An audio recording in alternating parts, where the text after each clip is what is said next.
आपका स्वागत है।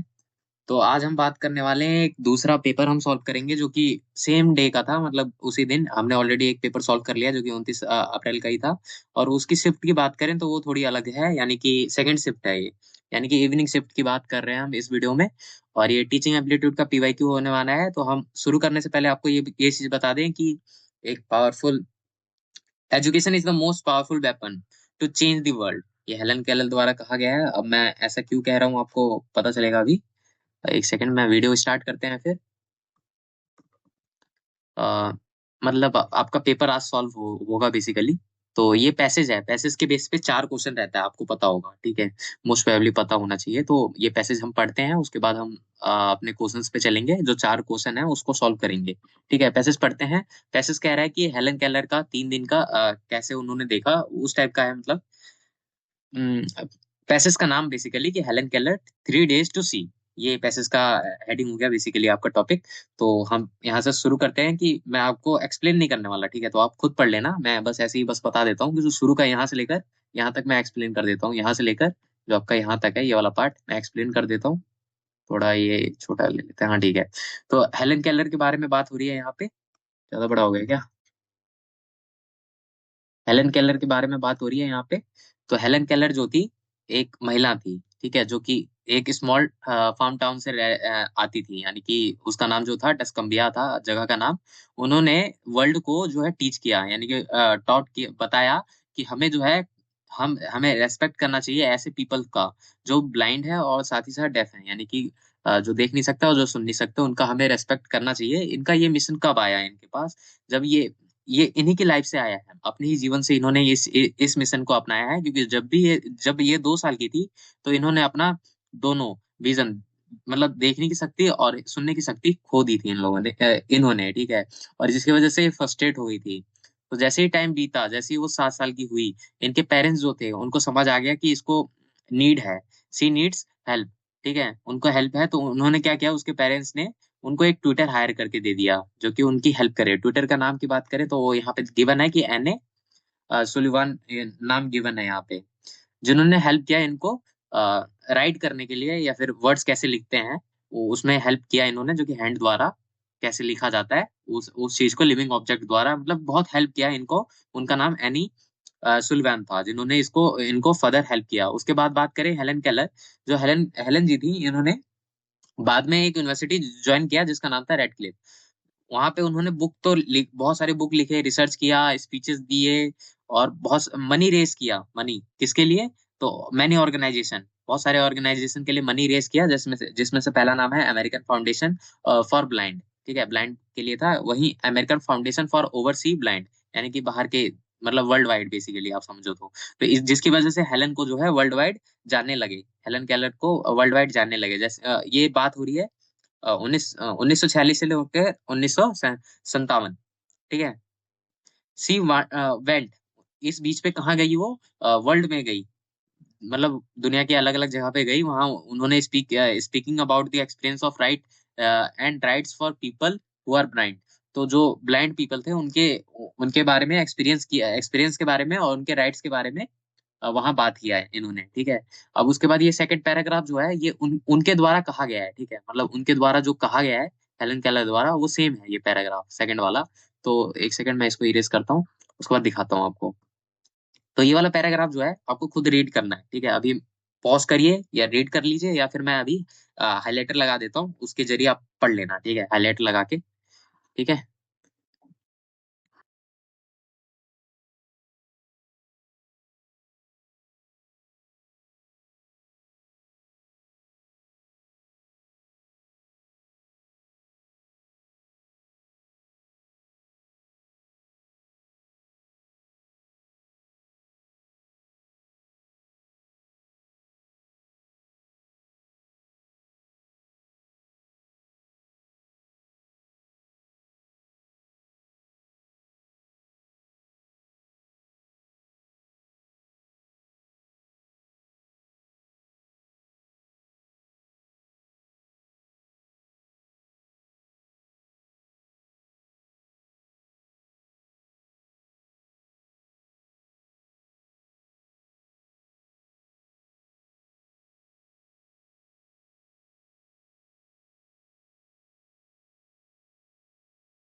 पढ़ लिया होगा पैराग्राफ, मोस्ट प्रोबेबली आप लोगों ने पढ़ लिया होगा, अगर नहीं पढ़ा तो फिर प्लीज पढ़ लेना, तभी आप ये सवाल का जवाब दे पाओगे। तो पहला सवाल है अपना कि कह रहा है कि अप्रोप्रिएट आंसर आपको चूज करना है, जो अगर आपने पैराग्राफ पढ़ा है तो पैराग्राफ से रिलेटेड ही क्वेश्चन आएगा।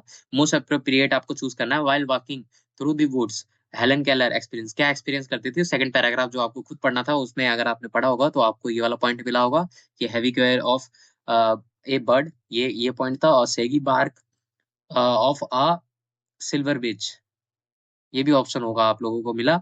और अगला है डेलिकेट सिमेट्री ऑफ लीफ, ये तीनों पॉइंट आपको मिल गया होगा। तो ये ऑप्शन अगर देखोगे तो यहाँ पे ऑप्शन मिस्टेक है, जो कि मैं सही कर देता हूँ अभी। या यहाँ से ये वाला बी वाला पॉइंट हटा दो यहाँ से, तो ये फोर्थ ऑप्शन हो जाएगा हमारा correct, A C and D. ठीक है, ऑप्शन ये वाला हो जाएगा हमारा करेक्ट। तो पहला क्वेश्चन आई थिंक आप लोगों ने कर लिया होगा, इजी था। अगर पैराग्राफ पढ़ोगे तो आराम से बना लोगे ये सवाल। इरेज करते हैं, अगले क्वेश्चन पे चलते हैं अब। अगला क्वेश्चन है हमारा, सेकंड क्वेश्चन आता है यहाँ पे, मैच करना है आपको लिस्ट वन को लिस्ट टू से। तो लिस्ट वन जो है हमारा वर्ड है, ठीक है, लिस्ट वन जो है हमारा वर्ड है, और इसको हमें एंटोनिम से ऐड करना, मैच करना है। तो वर्ड्स का एंटोनिम से, यानी वर्ड्स का अपोजिट हमको मिलान करना है, मैच करना है। तो पहले देखते हैं स्मूथ, स्मूथ का किस अगर मैच करोगे तो ये रफ में चला जाएगा, ठीक है। ये पूरा इरेज हो जाएगा, कोई बात नहीं, फिर से बना देते हैं। स्मूथ का जो हो जाएगा रफ हो जाएगा, ठीक है। इसको हम मैच कर देते हैं ताकि याद रहे, हम आंसर मैच कर पाए। पहले का आंसर जो है थ्री है, पहले का थ्री कहाँ दिख रहा है हमें, यहाँ दिख रहा है, और कहीं नहीं दिख रहा। तो ये ऑप्शन हमें लग रहा है कि हो जाएगा, पहले का थ्री हमें मिल चुका है।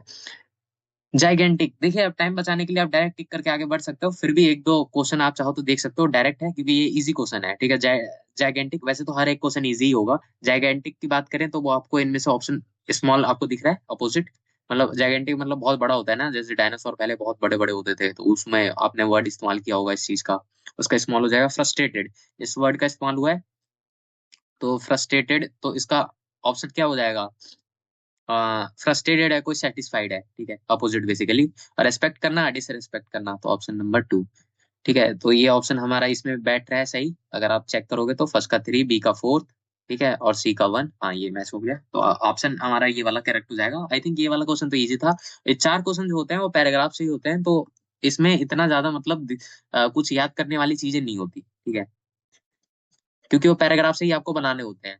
तो पैराग्राफ अगर आप पढ़ लोगे तो चार सवाल आराम से बना लोगे, कोई दिक्कत नहीं आएगा। थर्ड क्वेश्चन देखते हैं हम, थर्ड क्वेश्चन क्या कह रहा है, हम थोड़ा बड़ा कर देते हैं, एक सेकेंड, वो ज्यादा ही बड़ा हो गया, कोई बात नहीं, आप पढ़ो सिंपल सा। थर्ड क्वेश्चन कह रहा है कि what did Helen Keller teach the world, world को क्या सिखाया उसने, कि अंडर प्रिविलेज को हेल्प करना। अंडर प्रिविलेज की तो पूरे पैराग्राफ में ही बात नहीं हुई, ठीक है, तो ये ऑप्शन हट जाएगा। To respect the blind and deaf, ये हमने फर्स्ट पैरा के पहली लाइन में हमने ये देख लिया था, तो ये हो जाएगा। तो सिम्टम एम्पैथी, अरे sorry, to sympathize with the blind and deaf, सहानुभूति देना, ऐसा ऐसा तो कहीं इन्होंने बताया नहीं है, बस रेस्पेक्ट करने को बोला है, तो यही टीच किया था। और उनके राइट्स के बारे में बेसिकली बात किया था, ठीक है। पैराग्राफ अगर आपने पढ़ा होगा तो ये भी ऑप्शन नहीं हो जाएगा। To pity people with physical disability, ऐसा कुछ नहीं है, तो ऑप्शन नंबर बी ओनली होगा। तो ऑप्शन नंबर बी ओनली, ये वाला हमारा दिख रहा है। तो ये वाला क्वेश्चन भी इजी था, अगर आपने पैराग्राफ पढ़ा होगा अच्छे से तो इसका भी जवाब आराम से दे दोगे। मैं पैराग्राफ दोबारा नहीं दिखा रहा, ठीक है। अगला क्वेश्चन देखते हैं अब, फोर्थ वाला, ठीक है, पैराग्राफ का लास्ट क्वेश्चन है, ठीक है, पैराग्राफ से रिलेटेड मतलब क्वेश्चन है कि select the organization supported by Helen Keller, Helen Keller द्वारा सपोर्ट किसे दिया जाता था। तो ऑर्गेनाइजेशन के लिए उसने मनी रेज किया था, ठीक है, ऑर्गेनाइजेशन का नाम है लेकिन सपोर्टेड बाय हेलन केलर, ठीक है। मनी रेज किया था, किसके लिए किया था उन्होंने, आ, ये है रेड क्लिफ यूनिवर्सिटी के लिए किया था, तो नहीं, ये तो था ही नहीं, इसको ज्वाइन किया था इन्होंने जाके, American foundation for deaf and, ऐसा तो कोई नाम भी नहीं है, ठीक है। नाम था ऐसा कुछ नहीं, अमेरिकन लाइब्रेरी, इसका भी नाम नहीं है पैराग्राफ में। हेलन केलर वर्ल्ड वाइड, हाँ ये ऑप्शन हो जाएगा, हमें पैराग्राफ में भी हमने देखा था, जो है वर्ल्ड वाइड हेलन केलर को जानने लगे थे, क्योंकि American foundation for blind oversee करके ऐसे था ना पैराग्राफ में। मैं एक सेकंड दिखा देता हूँ, अगर आपको इसमें डाउट है तो ऑप्शन नंबर ये वाला हो जाएगा करेक्ट। फिर भी मैं हटा देता हूँ इसे, फिर दिखाता हूँ यहाँ पे, पैराग्राफ जिसने पढ़ा होगा यहाँ पे ऑप्शन दिख रहा होगा, called Helen Keller world wide, ठीक है। आई थिंक ये विजिबल है आप लोगों को, और यहाँ पे फाउंडेशन के नाम है जो कि मैच नहीं हो रहे, ऊपर के तीन ऑप्शन जो हैं, जो मैच हो रहा है वही हमने टिक कर दिया था। तो अब फिफ्थ क्वेश्चन पे चलते हैं डायरेक्ट। आई थिंक आप लोगों को ये विजिबल होगा, ठीक है। ऑल राइट, तो पांचवा क्वेश्चन है, हमसे कह रहा है कि आपको लिस्ट वन जो है वर्ड है, और आपको मैच करना है उसको, लिस्ट वन को वर्ड को मीनिंग के साथ। तो ये वर्ड्स दे रखे हैं आपको, उसके मीनिंग के साथ आपको मैच करना है। तो पहला है अपना कि फोबिया। फोबिया का मतलब क्या होता है आप लोगों को पता होगा, एक फियर है। एक फोबिया आप बोलते हैं ना, मुझे ये किसी को हाइट से फोबिया होता है, अ, मतलब एक टाइप ऑफ फियर, ठीक है, विदाउट रीजन, ठीक है। मतलब होता है किसी से, बस फोबिया होता है, मतलब एक टाइप ऑफ फियर है। लेथर्जी का मतलब अगर आप जानना चाहो तो वो होता है डलनेस। डलनेस सेकंड का हो जाएगा फर्स्ट, ठीक है। और फ्लोरिस का मतलब होता है एक सक्सेसफुल। फ्लोरिस का मतलब होता है सक्सेसफुल, तो ये हो जाएगा सेकंड। और रिनोन्स, रिनोन्स का अगर मतलब आप समझना चाहो तो वो होता है गिव अप कर देना एक तरीके का। तो टू गिव अप, ठीक है, ये हो जाएगा। तो आंसर अगर देखेंगे, ए का हमने फियर देखा था, ए का फोर्थ, ए का फोर्थ इसमें भी है, इसमें भी है, इसमें भी है, तीन ऑप्शन है। लेथर्जी का मतलब देखें तो वो है सेकंड का वन, सेकंड का वन इसमें है हमारा, हाँ इसी में है, तो आंसर ये हो जाएगा हमारा करेक्ट, सेकंड का वन यानी डलनेस। अगला देखते हैं, फ्लोरिस का हमने देखा था कि सेकंड का सक्सेसफुल था, यानी कि थर्ड का सक्सेसफुल, मतलब सेकंड, थर्ड का सेकंड ये रहा। और डी का देखें लेनोस का, वो था टू गिव अप, यानी डी का थ्री। हाँ, तो ऑप्शन हमारा ये करेक्ट हो जाएगा। आई थिंक आपको ये वाला सवाल बन बन गया होगा, कोई प्रॉब्लम नहीं आएगा। आगे हम देखते हैं अब सिक्स्थ वाला क्वेश्चन, ठीक है। सिक्स्थ वाला क्वेश्चन देख लेते हैं।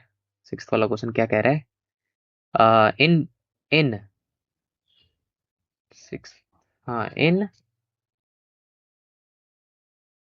एक सेकेंड, हाँ, in formal letter writing the subject is return.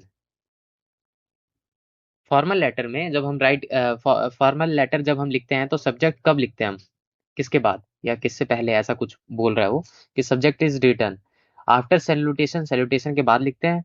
At the upper most, upper most side right side, upper most right side after the sender signature anywhere in the middle, ये तो option होना नहीं चाहिए। तो answer हमारा after salutation जो है वो आंसर हमारा करेक्ट हो जाएगा। क्यों? क्योंकि आपको पता है कि इनफॉर्मल लेटर में तो सब्जेक्ट जो होता है वो आफ्टर सैल्यूटेशन ही लिखते हैं हम सब्जेक्ट को, ठीक है। तो ये ऑप्शन हो जाएगा हमारा करेक्ट।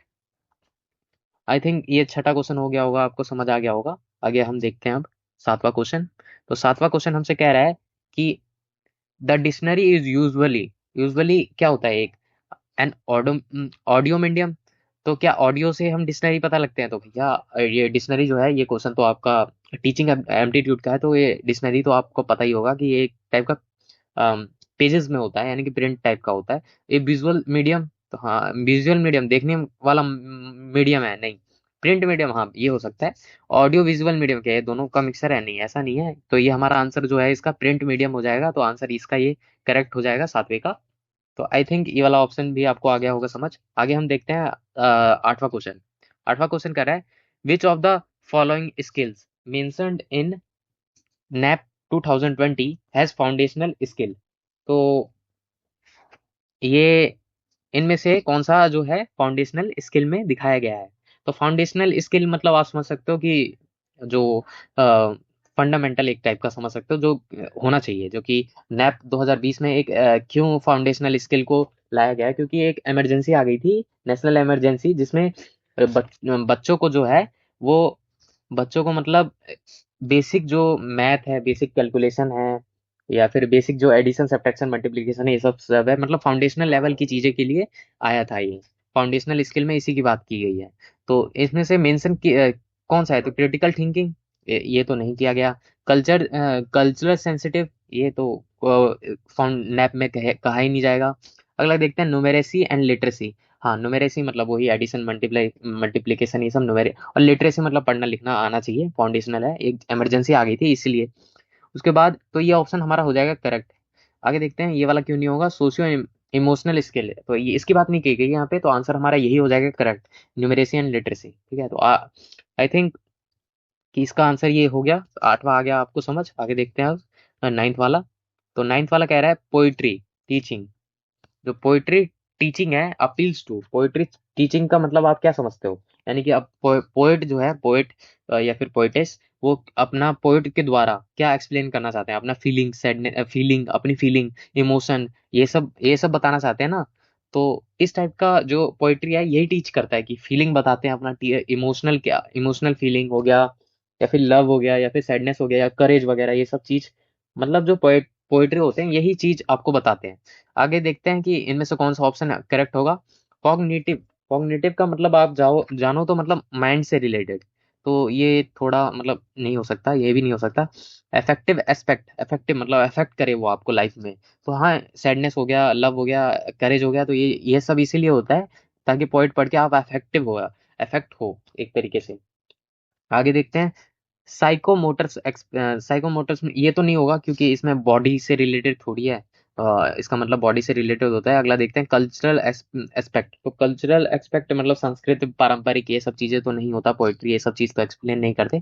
तो आंसर नंबर जो है हमारा अफेक्टिव, ये वाला सही हो जाएगा, अफेक्टिव एस्पेक्ट, ये हमारा आंसर करेक्ट हो जाएगा।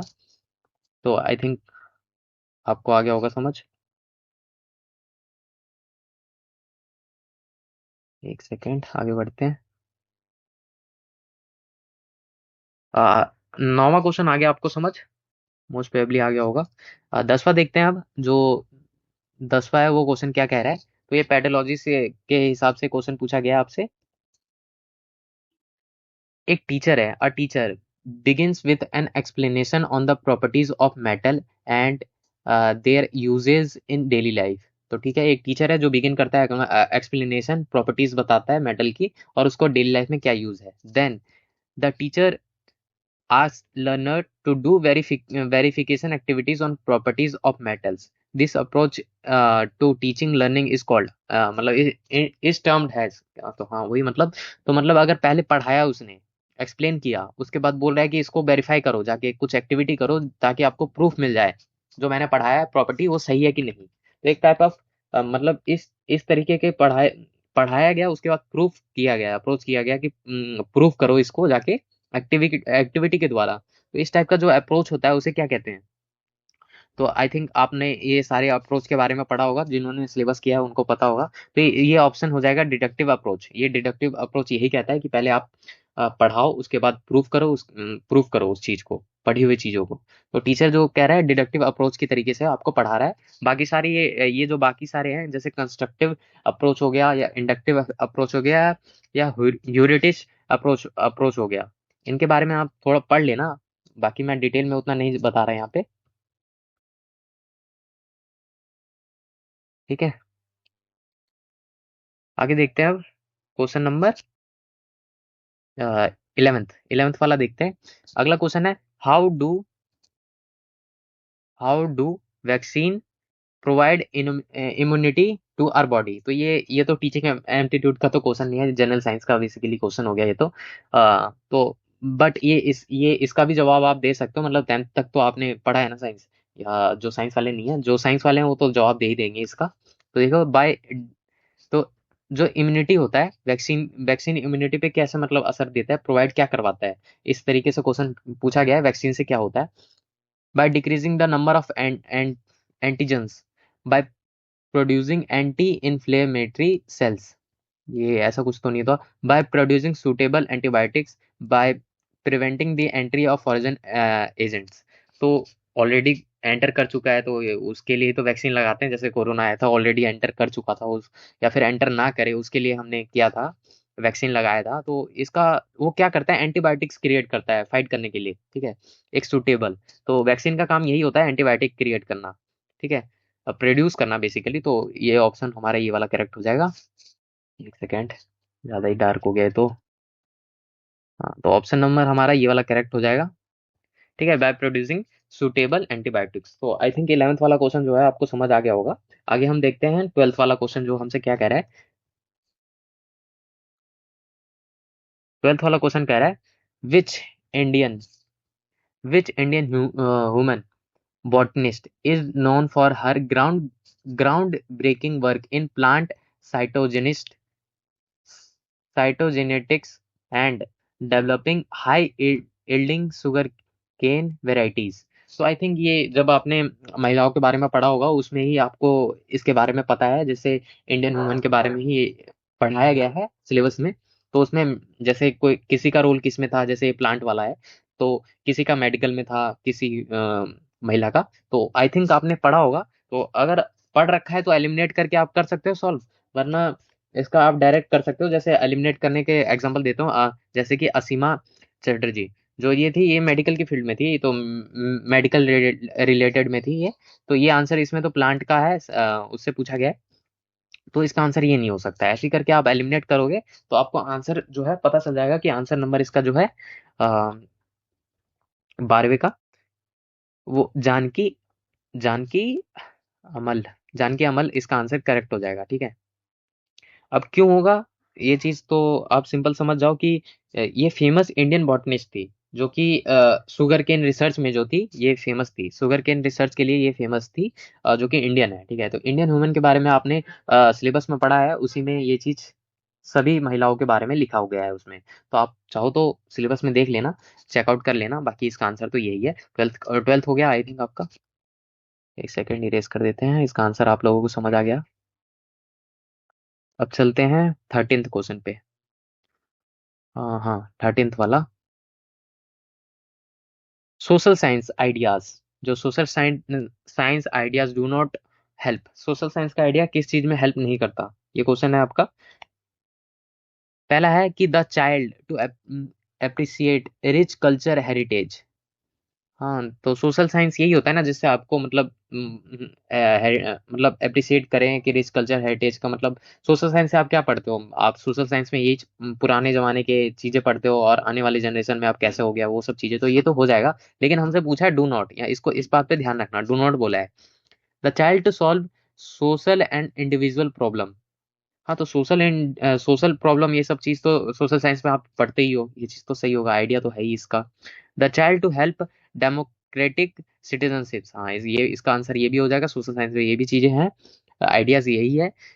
In the development of mathematical skill, अब मैथ के बारे में थोड़ी पढ़ोगे आप, तो डू नॉट में बोला था, तो डू नॉट में ये मैथ वाली चीज है, मैथ स्किल थोड़ी आप सोशल साइंस में पढ़ोगे, मैथ की स्किल थोड़ी डेवलप होगी आपकी सोशल साइंस पढ़ने से। तो इसका आंसर यही हो जाएगा। तो आई थिंक ये आपको आ गया होगा, ये तो थोड़ा इजी था, ये मतलब आप तो ऐसे ही कर देते। आगे देखते हैं अगला क्वेश्चन। अगला क्वेश्चन है हमारा 14th वाला, दी, एक सेकेंड, हाँ, दी अपेक्स इंस्टीट्यूट्स, ये है जनरल एजुकेशनल एडमिन का बेसिकली क्वेश्चन है। The apex institution in the area of training educational planner and administrator is. तो आपको इनमें से बताना है कि ये कौन सा है इनमें से, एजुकेशन जो ट्रेनिंग एजुकेशनल प्लानर है, जो एडमिनिस्ट्रेटर है, वो कौन है इनमें से। तो आंसर जो है इसका आपको पता होना चाहिए कि आंसर जो है इसका फोर्थ होगा। मैं एक सेकंड टिक कर देता हूँ, आंसर नंबर फोर्थ होगा नीपा। नीता नीपा बोलते हैं। अब इसका आंसर नीपा इसलिए है, सही है, क्यों, क्योंकि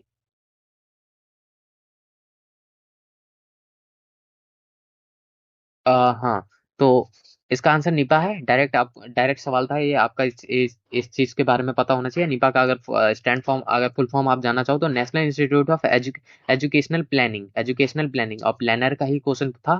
तो इसका आंसर प्लानिंग, इसके फुल फॉर्म में ही प्लानिंग एंड एडमिनिस्ट्रेशन, तो ये planning and planners and administration question ही था। तो ये आंसर हो जाएगा हमारा फोर्थ वाला। आई थिंक ये वाला क्वेश्चन इजी था, आपको आ गया होगा समझ। फुल फॉर्म इनका, इन सभी का देख लेना, इन सभी इंस्टीट्यूट्स का क्या काम है ये भी देख लेना, ठीक है। तो हो सकता है अगले साल कुछ भी रिपीट हो जाए, इसीलिए बोल रहा हूँ, आप लोग एक बार चेकआउट कर लेना। 15th क्वेश्चन अब देखते हैं, अब हम 15th वाला। According to NEP 2020 the full form of E C C E, E C C E का फुल फॉर्म क्या होगा। तो देखो ईसीसी का फुल फॉर्म आपको पता होना चाहिए, सिंपल है। और जो फाउंडेशनल स्किल, फाउंडेशनल लेवल की जो पढ़ाई करेंगे वो तो जरूर इसके बारे में पढ़ने वाले हैं, मतलब मैंने सिलेबस में पढ़ा था उसमें। अ, मतलब जब ऑनलाइन ये सब निकाल रहा था उसमें मैंने देखा था इसका इसका मतलब। तो इसका मतलब जो हो जाएगा, इनमें से थोड़ा ज्यादा डार्क हो गया, एक सेकंड। हाँ, तो इनमें से जो आंसर है इसका, वो हो जाएगा हमारा ई सी, ई सी सी और E, early childhood care and education. इसका आंसर 15th का जो आंसर है वो आंसर नंबर बी हो जाएगा, हमारा आंसर करेक्ट हो जाएगा। मैंने यहाँ ऑप्शन नहीं लिखे ए बी सी डी, आप इसको ए समझना है, इसको बी समझना, ठीक है, ए बी सी और डी, ऐसा समझ समझ गए।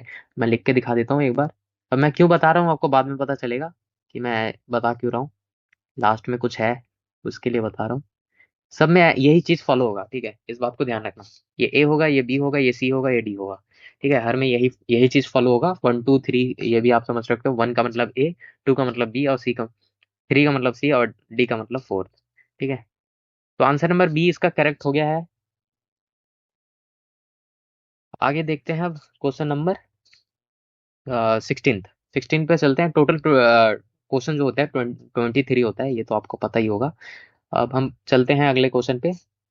Student centric classroom is meant for. Student centric का मतलब आप क्या समझते हो?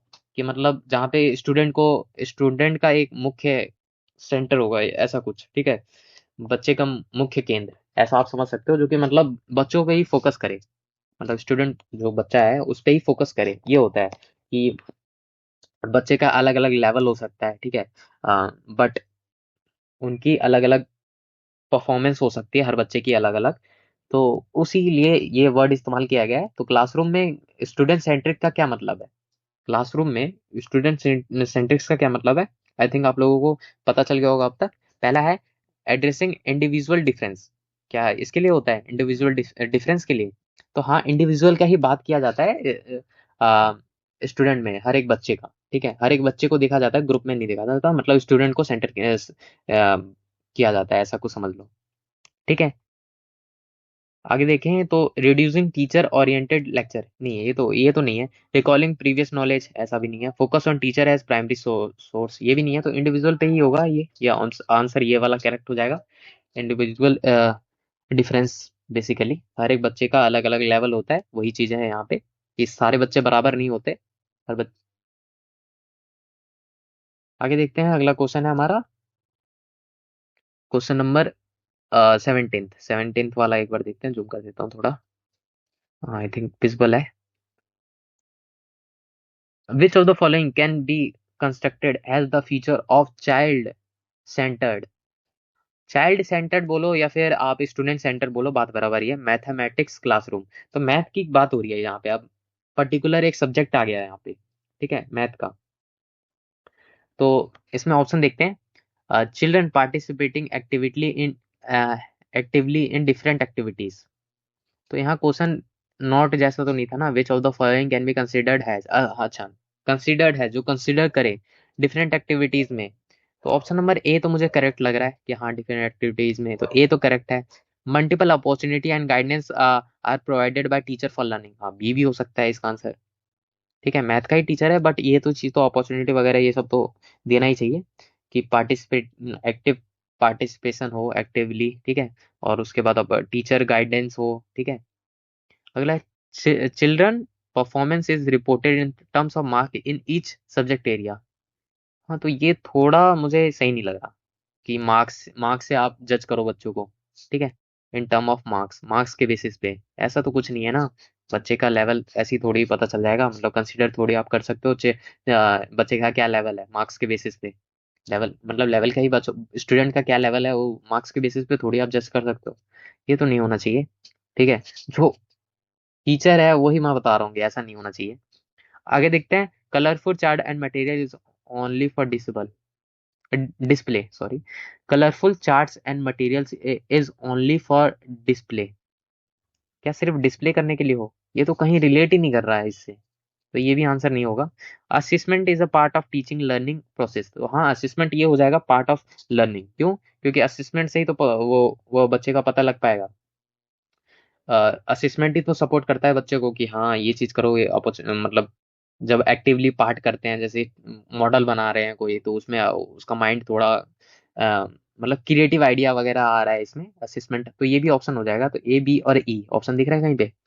ए बी और ई, ये हो जाएगा हमारा करेक्ट आंसर, ए बी और ई। तो ये आंसर हो जाएगा ए बी ई, हमारा आंसर सही हो जाएगा। तो आंसर कौन सा था इसका? डी था आंसर, ठीक है, 17th का। तो आई थिंक आपको समझ आ गया होगा इसका आंसर। मैंने फिर से बता देता हूँ कि पहला जो पार्टिसिपेशन कर रहे हैं एक्टिवली, ठीक है, और दूसरा गाइडेंस मिल रहा है टीचर की तरफ से, और एक हो जाएगा कंटिन्यूअस असिस्मेंट मिल रहा है, तो ये सपोर्ट करता है चाइल्ड सेंटर्स को लर्निंग करने के लिए, चाइल्ड सेंटर्ड, ठीक है। तो आंसर नंबर ये हो गया हमारा करेक्ट। आगे हम क्वेश्चन पे चलते हैं, इसको इरेज करते हैं एक सेकेंड। अगला क्वेश्चन देखते हैं, 18th वाला। हाँ, तो 18th वाला जो है ज्योमेट्रिक का आ गया ये क्वेश्चन। और ये प्योर मैथ का ही क्वेश्चन है ये तो पूरा। Line passing through a two point of a circle is called. ये एक सर्कल है, ठीक है, इसके दो पॉइंट्स है, मान लीजिए एक पॉइंट ये है और एक पॉइंट ये है, ठीक है। इन दोनों पॉइंट से जो पास हो रहा है उसको क्या कहते हैं, ठीक है। अब एक ये सर्कल है, ठीक है, मान लीजिए अभी मैं बताने वाला डायमीटर। डायमीटर जो होता है कि जो सेंटर से पास हो, जो सेंटर से पास हो ये वाला, ये सेंटर, ठीक है। अभी मैंने सर्कल पूरा अच्छे से नहीं बनाया, बस सेंटर से जो पास होता है उसे कहते हैं। लेकिन ये सेंटर की बात तो नहीं हो रही है, दो पॉइंट की बात हो रही है। टेंजेंट क्या होता है? टेंजेंट होता है कि जो मतलब सर्कल के एक पॉइंट से पास हो, सर्कल के एक पॉइंट से केवल पास हो, एक पॉइंट से, ठीक है, टेंजेंट होता है। लेकिन यहाँ दो पॉइंट की बात हो रही है, ठीक है। आगे देखते हैं सीकेंट। सीकेंट वो होता है जो दो पॉइंट से पास हो, एक पॉइंट ये हो गया, एक पॉइंट ये हो गया, सर्कल के दो पॉइंट से। तो यही दो पॉइंट पूछा था, तो आंसर नंबर ये हो जाएगा हमारा करेक्ट। आगे देखते हैं ट्रांसवर्सल। ट्रांसवर्सल चीजें तो वो हो जाएगी, जैसे मैंने पिछले पीवाईक्यू में भी इसका जो आया था वो मैंने बताया था कि ये दो पैरेलल लाइन है, उससे ये जो लाइन जो जाती है पैरेलल लाइन से जो पास करती है उसे ट्रांसवर्सल लाइन कहते हैं, ठीक है। ये लाइन और ये लाइन नीचे ऊपर नीचे वाली लाइन पैरेलल है, तो ये जो इन दोनों को पास करते हुए जो लाइन जाएगी वो होगा ट्रांसवर्सल लाइन होगा, ठीक है। बट इसकी तो बात नहीं की गई। तो ये तो सर्कल की बात हो रही, तो ये तो ऐसे ही आउट हो गया था। इन तीनों में से ऑप्शन नंबर ये हो जाएगा, सेकंड हमारा आंसर सही हो जाए, ठीक है। समझ आ गया? इसको मैं डिलीट कर देता हूँ, इसलिए मतलब इरेज कर देता हूँ। एक सेकेंड, स्क्रीन थोड़ा साफ दिखेगा तो अच्छा रहेगा। कंट्रोल। आगे देखते हैं, तो 18th क्वेश्चन भी हो गया, अब 19th वाला एक बार देख लेते हैं। हाँ, आई थिंक अब विजिबल होगा।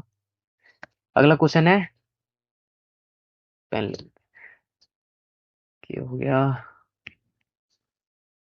विच of the following statement is incorrect. इनमें से कौन सा ऑप्शन जो है इनकरेक्ट है, वो क्वेश्चन हमसे पूछ रहा है। 19th क्वेश्चन पे आ चुके हैं हम।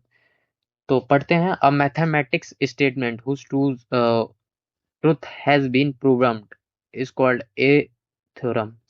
तो ये मतलब प्योर मैथ का क्वेश्चन मुझे दिख रहा है ये, ठीक है, ये प्योर मैथ का ही क्वेश्चन है। तो जो मैथमेटिक्स के स्टेटमेंट होते हैं जो कि ट्रूथ हैं, तो उनको हम क्या कहते हैं? थ्योरम कहते हैं। तो हाँ, ये चीज तो सही है। तो इनकरेक्ट बोला था, इस बात पे ध्यान रखना, इनकरेक्ट बोला था, तो ये आंसर तो हमारा सही हो गया। आगे देखते हैं, अगला पढ़ते हैं, a proof is made up of successive sequence of mathematical statement through logical deduction. हाँ, ये चीज पे तो सही है, सेकंड वाला, जो सेकंड वाला है ये भी आंसर सही हो जाएगा। तो हमसे तो करेक्ट पूछा है, तो ये मतलब इनकरेक्ट पूछा है, तो वो नहीं होना चाहिए। A conjecture is a statement which is always false hence not proven. हाँ, ये चीज थोड़ा, हाँ ये चीज तो गलत है, इनकरेक्ट है, ठीक है। ये चीज पूरा ही गलत है। आप चाहो तो इसके बारे में सर्च भी कर सकते हो, पता भी कर सकते हो, बाकी ये पूरा गलत है। मैथ का जो स्टूडेंट होगा उसको समझ आ रहा होगा ये चीज। Axioms are those mathematical statement which are assume to be true without proof. ये चीज तो बिल्कुल सही है। तो आई थिंक टेंथ टेंथ में आपने एक्सियम वगैरह ये सब भी पढ़ा था। आने वाले मतलब कॉलेज में भी इन सब के बारे में पढ़ोगे, जो मैथ लेगा वो पढ़ेगा, ठीक है। अ, ठीक है, तो इसका आंसर हो जाएगा थर्ड। मैथ वाले बच्चे सॉल्व कर चुके होंगे, ये क्वेश्चन तो बहुत इजीली हो जाएगा। आने वाले कॉलेज में आप ये इस तरीके के सवाल जो करोगे, बहुत करोगे, मैथ के सवाल जो होंगे इसी के बेसिस पे होंगे पूरा मतलब। तो आंसर इसका इनकरेक्ट पूछा, तो आंसर हमारा हो गया इनकरेक्ट जो है ये वाला, ठीक है। फिर से लिख, ये वाला हमारा मतलब इनकरेक्ट है, ये जो ऑप्शन है यही इनकरेक्ट है पूरा। 19वां आंसर हो गया हमारा। आगे बढ़ते हैं अब 20वां क्वेश्चन। 20वां क्वेश्चन कह रहा है कि हमसे, which of the following are not the feature of a, एक second, of a child centric mathematical classroom. अब मैथ वही चीज उसी टाइप का, तो इसमें नॉट बोला है, मतलब जो हम पीछे कर रहे थे वो उसी टाइप का, चाइल्ड सेंट्रिक यानी स्टूडेंट सेंट्रिक, सेम ही है। बस इस बार नॉट बोला है, इस बार का ध्यान रखना, नॉट बोला है, वो भी मैथ है, मैथ की क्लास की बात हो रही है, ठीक है। इस बात पे भी ध्यान रखना, नॉट बोला है और प्लस में मैथ की बात हो रही है। तो उसी के बेसिस पे हमारा आंसर होगा, teacher give instruction, teacher instruction देता है, expect children to obey. Teacher ने कुछ कहा और जो बच्चे हैं वो काम करें, ऐसा कुछ फॉलो करे। मैथ वाला टीचर कुछ कहता है और उसको फॉलो करो आप, ऐसा कुछ। एक सेकेंड, तो ये चीज तो मुझे लग रहा है कि नॉट बोला है ना, तो ये चीज तो नॉट में आ जाएगा कि टीचर ने कहा है तो करने का मतलब है। इस टाइप का, तो मतलब उसको ओबे करना, स्ट्रिक्ट एक टाइप का स्ट्रिक्ट इंस्ट्रक्शन हो गया ना ये, तो मतलब कि टीचर ने बोला तो करना है, ओबे करना है, फॉलो। तो मतलब टीचर बहुत स्ट्रिक्ट है, इससे यही पता चल रहा है, तो नॉट बोला है। तो ये हमारा, तो ये ऑप्शन गलत हो गया, तो यही यही हमारा ऑप्शन जो है इसमें हो जाएगा select. Children memorize fact and formulas, children को जो है लर्न करना चाहिए। तो ये क्या बात हुई, मेमोराइज करो, रट्टा एक टाइप का रट्टा हो जाएगा ना, तो मैं ये चाइल्ड सेंट्रिक में ये चीज तो नहीं आना चाहिए, तो ये भी हो जाएगा हमारा, नॉट बोला था इसीलिए। Children construct knowledge on their own based on their experience. हाँ, तो ये चीज जो है एक्सपीरियंस, ये स्टेटमेंट सही है इस बेसिस पे, लेकिन हमसे नॉट बोला है, ठीक है। तो नॉट नॉट बोला है, तो ये तो सही हो गया, तो हमें गलत वाला चूज करना है। आगे देखते हैं। Children work both individual and also in group, खुद भी करते हैं और साथ ही साथ ग्रुप में भी करते हैं। तो ये चीज भी तो अच्छी है कि ग्रुप में भी कर रहे हैं और खुद भी कर रहे हैं, तो ये तो हो जाएगा चाइल्ड सेंट्रिक में ही आ जाएगा, तो ये भी आंसर सही है, लेकिन हमसे नॉट बोला है। तो आगे देखते हैं। Children listen and note down correctly while teacher teaches, children सुनते हैं और लिखते हैं करेक्टली वाइल टीचिंग। तो ये चीज भी चाइल्ड सेंट्रिक में आ जाएगा, बट अगर हम ऑप्शन देखें, ए बी सी आ रहा है, ऑप्शन आई थिंक गलत है, ABDE। एक सेकंड, थोड़ा मिस्टेक हो रहा है इस क्वेश्चन में, फिर से पढ़ते हैं। Which of the following are not the feature of a child centric mathematics, child centric mathematics. Child centric का मतलब वही होता है ना, चाइल्ड जो है पार्टिसिपेट करे एक्टिवली, एक्टिवली पार्टिसिपेट करे। तो इसमें एक्टिवली पार्टिसिपेट किस में कर रहा है, इसमें कर रहा है, सी वाले में कर रहा है, तो सी वाला नहीं होगा जहां जहां है। ये नहीं होगा, ये भी नहीं होगा, ये भी नहीं होगा, ये होगा आंसर। नहीं, ये भी नहीं होगा, सब में ही सी है यार। मुझे लगता है ऑप्शन गलत है, आई थिंक यहाँ पे ऑप्शन गलत है। हाँ, तो इसके लिए माफी चाहूंगा, ऑप्शन गलत है, ऑप्शन नंबर ए और बी होगा इसका आंसर। ए और बी होगा, 20 का जो आंसर है ए और बी ओनली होगा। तो इसमें ऑप्शन मिस्टेक है, तो इसको मैं सी जो है इसको हटा देते हैं, और आंसर नंबर यही हो जाएगा हमारा करेक्ट। ठीक है, A and B only, not बोला था इसीलिए, ठीक है। क्योंकि देखो, children work both individual and also in group, और ये जो सी वाला है, children construct knowledge on their own based on their experience, तो ये चीज चाइल्ड सेंट्रिक में आएगा, ठीक है। बट हमसे नॉट बोला था, नॉट फीचर, जो फीचर नहीं किया गया चाइल्ड सेंट्रिक में, तो सी वाला ऑप्शन आएगा। आ, तो जहां जहां सी होगा वो हट जाएगा, तो इन सभी में सी था, तो ये हट गए, बस यही आंसर आ जाएगा हमारा। बाकी यहाँ ऑप्शन मिस्टेक था, उसके लिए माफी चाहूंगा, इसको आप नोट डाउन कर लेना और थोड़ा सर्च भी कर लेना। एक सेकंड, मैं इरेज कर देता हूँ, हटा देता हूँ इसे, थोड़ा स्क्रीन साफ हो जाए ना तो आपको दिखेगा, वरना ये रन करते रह जाएंगे फिर तो। 21 नंबर वाला पे, और ये देखिए, डांस से रिलेटेड हो गया, म्यूजिक से, म्यूजिक के इंस्ट्रूमेंट से रिलेटेड हो गया, ये सब सवाल जरूर आता है, ठीक है, पेपर में। Which is not a classical dance from of India, classical dance from of India, dance form की बात हो रही है जो कि इंडिया का नहीं है इनमें से। तो कुचिपुड़ी ये तो है इंडिया का, आपने सुना भी होगा, कथकली भी है, और ये मोहि मोहिनी मोहिनीअट्टम, हाँ ये भी है, ये भी है, मैं क्यों इसे सेलेक्ट कर रहा हूँ। अब बिहू जो है ये इंडिया का नहीं है, ये आंसर हो जाएगा हमारा, नॉट नॉट इंडिया बोला था ना, नॉट, तो ये बिहू हो जाएगा हमारा आंसर, ठीक है। आगे देखते हैं अगला question. Which is not a part of पहाड़ी स्कूल ऑफ पेंटिंग। अब पहाड़ी स्कूल ऑफ पेंटिंग का मतलब अगर आप समझना चाहो तो एक टाइप ऑफ मिनिएचर पेंटिंग है, ठीक है, मिनिएचर पेंटिंग आपको पता होगा, पहाड़ी वर्ड से ही आप समझ रहे हो, जो हिमालय रीजन का एक पेंटिंग है, ठीक है। आ, उसके बारे में आप समझ पाओगे, हिमालय रीजन में जो ओरिजिनेट हुआ है, ठीक है। तो इसका आंसर जो हो जाएगा, स्कूल की बात हो रही है पहाड़ी स्कूल की, तो ये हो जाएगा ऑप्शन नंबर ये, मालवा स्कूल, ठीक है। ये सिलेबस में ही पढ़ाया गया है, उसमें आप समझ समझ जाओगे, अगर सिलेबस जिसने पढ़ा है वो इसका जवाब दे देगा। आगे देखते हैं अगला क्वेश्चन। 23 यानी लास्ट क्वेश्चन है हमारा। मुगल पेंटिंग, जो मुगल का पेंटिंग है, is the style of miniature painting, हाँ सही है, डेट डेवलप इन, कहाँ डेवलप हुआ है ये मुगल पेंटिंग है, मिनिएचर पेंटिंग है, ये चीज तो आपको पता है, ऊपर वाला भी मिनिएचर ही था। तो जो ऊपर हमने पढ़ा पहाड़ी वाला, तो ये किस एरिया में हुआ है, मतलब कहाँ डेवलप हुआ है? एरिया हम देखते हैं यहाँ इंडियन इंडियन में हुआ है, ये तो पता है इंडिया में हुआ है। किस पार्ट में हुआ? साउथ में हुआ है, नॉर्थ में हुआ है, वेस्ट में हुआ है, ईस्ट में हुआ है?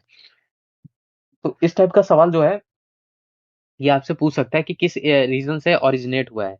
तो इसका जो आंसर है वो नॉर्दर्न इंडिया इसका आंसर हो जाएगा। नॉर्थ इंडिया में ये ओरिजिनेट हुआ है। क्यों? मुगल जो पेंटिंग है डेवलप मेनली इन नॉर्थ इंडिया, नॉर्थ इंडिया में ही ये मेनली डेवलप हुआ था। आई थिंक आपको समझ आ गया होगा ये वाला क्वेश्चन। ठीक है, जिसमें हमने सारे के सारे, इसमें कुछ मिस्टेक हो गया क्या हमसे? सॉरी सॉरी सॉरी, यहाँ जो है 22 वाला नॉट बोला था। नॉट पहाड़ी स्कूल ऑफ पेंटिंग, मैंने आंसर चेक किया था मालवई। अच्छा, नॉट बोला है ना? तो गुल्हे ये तो पहाड़ी का है, मसूली भी है, ठीक है, खांगरा भी है। अच्छा, मालवा जो है ये नहीं है, ये मालवा नहीं है, ठीक है। ये पहाड़ी एरिया का नहीं है, ये उधर का है थोड़ा। हाँ, मतलब Malwa school does not belong to the Pahari painting tradition, जो ये पहाड़ी पेंटिंग ट्रेडिशन फॉलो नहीं करता, तो इसका आंसर नॉट वाले का ये मालवा है। इसके लिए माफी चाहूंगा, 22वां क्वेश्चन थोड़ा मिस्टेक हो गया, नॉट पे ध्यान नहीं दिया। तो एग्जाम में आपसे भी प्रॉब्लम हो सकता है, ठीक है, मतलब आप भी गलती कर सकते हो। बाकी मैंने इसका आंसर चेक किया था, इसलिए मैंने डायरेक्ट बता दिया था। बाकी देखो, जहाँ पे भी नॉट लिखा है ना उसको बिल्कुल ध्यान से फोकस कर लेना, ठीक है, नॉट बोला है इसीलिए। तो यहाँ तक थे हमारी ये 23 क्वेश्चन हमने कर लिए। और तो अगर आप चाहो तो हमने फर्स्ट शिफ्ट का ऑलरेडी सॉल्व कर लिया, आई बटन पे दिख रहा हो देख लेना, वरना यहाँ पे अभी वीडियो लगा दूंगा उसमें भी देख सकते हो। अब ये जो है फाइनल जो सीट है इसको आप चाहो तो फिलअप करके देख सकते हो कि पहले का आंसर क्या था, मैंने क्या भरा था, दूसरे का क्या भरा था, ऐसे ही करके आप चाहो तो इसे चेकआउट कर सकते हो कि जो मैंने भरा है वो सही है कि नहीं। ठीक है, मतलब खुद आप ट्राई कर सकते हो, बना दिया था बस। तो ऑलराइट, फिर मिलते हैं एक नए वीडियो में। हमने 2 पीवाईक्यू कर लिए हैं, अगर दोनों वीडियो आपने नहीं देखा अभी तक तो प्लीज़ चेकआउट कर लेना, पीवाईक्यू करके जाना, बहुत ज़्यादा हेल्प मिलता है उससे।